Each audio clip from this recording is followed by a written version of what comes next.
Good morning, everyone. August the 4th, 2020. Shakespeare Sonnet 134. This is a continuation of 132, where Shakespeare is harping on his dark lady for not being faithful to him, being a mistress, but rather being also in love with his beloved youth.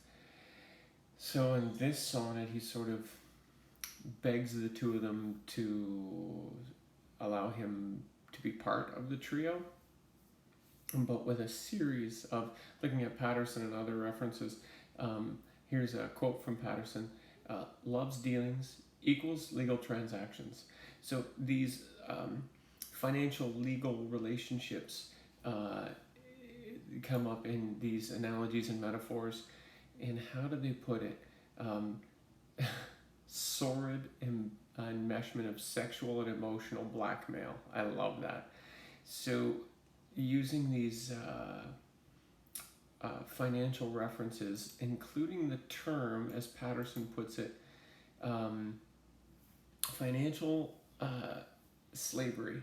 So relationships are comfortless because there's a transactional element to them. And while I concur that to a point, the supposition and discussion of this is that Shakespeare insinuates that all relationships are constantly referential to financial dealings. There's always a trade-off, a give, a take, a purchase, a sale, servitude within there as well.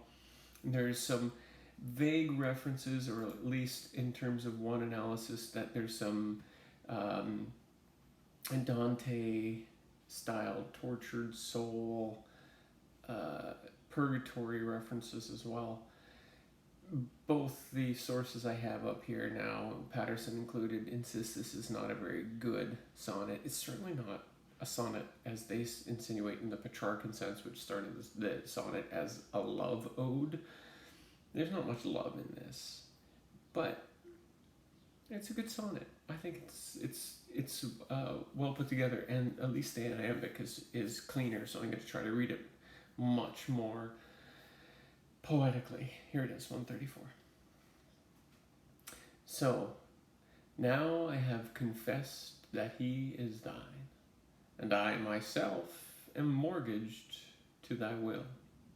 Myself I'll forfeit, so that other mine thou willst restore to be my comfort still.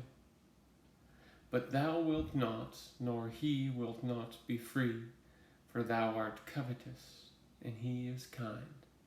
He learned but surety like to write for me, under that bond that him as fast doth bind. The statute of thy beauty thou wilt take, thou usurers that puts forth all to use, and sue a friend came debtor for my sake. So him I lose through my unkind abuse. Him have I lost. Thou hast both him and me. He pays the whole, yet I am not free. Thanks, see you tomorrow.